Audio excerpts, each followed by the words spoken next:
वळूया पुढील बातमीकडे। महावितरणच्या अधिकाऱ्याला मारहाण करण्यात आलेली आहे। लातूरच्या अहमदपूर मधल्या हाडोळीतली ही घटना आहे। झुकलेले लाईटचे पोल दुरुस्त न केल्यामुळे ही मारहाण करण्यात आली।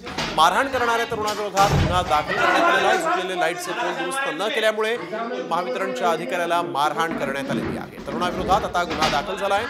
झुकलेले लाईटचे पोल दुरुस्त न केल्यामुळे हा तरुण संतप्त झाला होता आणि यावेळेस त्याने थेट या अधिकाऱ्याला मारहाण केली।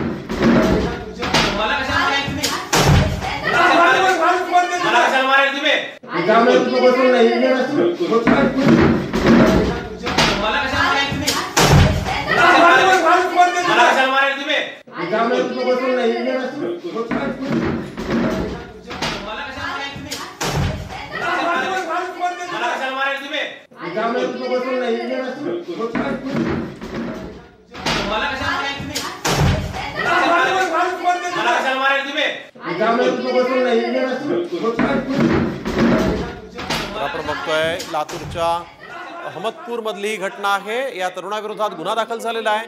झुकलेले लाईटचे पोल दुरुस्त न केल्यामुळे हा तरुण आक्रमक झाला आणि त्याने थेट अधिकाऱ्याला मारहाण केली। संदीप भोसले आमचे प्रतिनिधी आपल्यासोबत फोन लाईन वरून जोडले गेलेत। संदीप, नेमकं काय झालं होतं? इतका का हा तरुण आक्रमक झाला?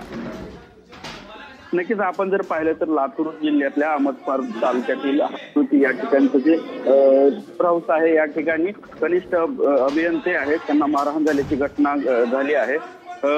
पिंपळगाव येथील तरुण, त्या तरुणाच्या शेतामध्ये विद्युत पोल आडवा पडला होता। तो वारंवार काढून घेण्याची विनंती करत होता, मात्र तो पोल लवकर काढून घेतला नसल्याचा विचारत त्या तरुणाने मारहाण केल्याची घटना घडली आहे आणि आता अहमदपूर पोलीस ठाण्यात या तरुणाविरोधात गुन्हा दाखल झाला आहे। बिलकुल, धन्यवाद संदीप आपण दिलेल्या माहितीसाठी। लातूरच्या अहमदपूरमध्ये हा तरुण आपण बघतोय झुकलेले लाईटचे पोल दुरुस्त न केल्यामुळे संतप्त झाला होता आणि त्यानं यावेळेस महावितरणच्या अधिकाऱ्याला मारहाण केली।